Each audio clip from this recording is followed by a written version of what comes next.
25শে June 1975 সালে কংগ্রেস নেতৃত্বাধীন সরকারের তৎকালীন প্রধানমন্ত্রী ইন্দিরা গান্ধী জরুরি অবস্থা ঘোষণা করেছিলেন সারা দেশ জুড়ে। তারই প্রতিবাদ জানিয়ে আজ মঙ্গলবার চুঁচুড়া ঘড়ির মোড়ে হুগলি সাংগঠনিক জেলা বিজেপির সভাপতি তুষার মজুমদারের নেতৃত্বে 25শে জুনকে দেশের ইতিহাসে কালো অধ্যায় হিসেবে চিহ্নিত করে একটি বিক্ষোভ কর্মসূচি পালন করল।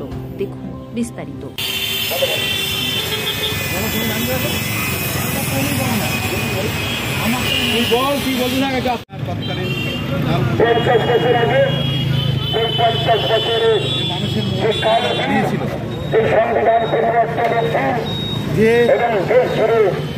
তারা তাদের রাজনীতি প্রেক্ষাপটে দাঁড়িয়ে ভারতবর্ষের সমস্ত রাজনৈতিক দল অর্থাৎ ইন্দিরা বিরুদ্ধে রাজনৈতিক দলগুলোর সমস্ত সামনের সারির নেতাকে একে একে তারা ছেলের মধ্যে ঢুকে দিল। আমরা দেখতে পেলাম শুধু ছেলেকে ঢুকে তারা খান পাননি, তারা বিভিন্ন জায়গায় বিভিন্ন প্রতিবাদী নেতাকে তারা মৃত্যু লোকে পাঠিয়ে দিল। এই বিরুদ্ধে ভারতবর্ষের মানুষ সেই সময় জাগরিত হয়েছিল এবং আমরা দেখতে পেলাম যে 21শে মার্চ 1977 সালে সেই জরুরি ব্যবস্থা আবার তুলে দেওয়া হল।